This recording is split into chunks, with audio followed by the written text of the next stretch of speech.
বিকেলবেলা বন্ধুরা এই যে ছাদের দিকে যাচ্ছি জামা কাপড় তুলতে। তো এই যে ছাদের দিকে চলে আসলাম।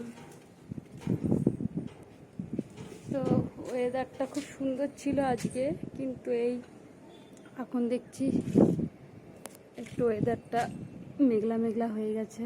তো সূর্য মামা দেখা যাচ্ছে, মানে আবছা আবছা বেশি।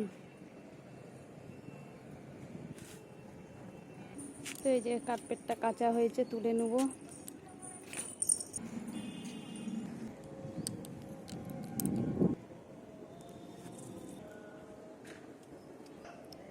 এদিকে সাদা নয়নতারাটাও কটা ফুল হয়েছে, আর গোলাপিটা অনেকটা ফুল হয়েছে। গোলাপি ঠিক কালার নয়, এটা হচ্ছে একটু বেগনা বেগনা টাইপ।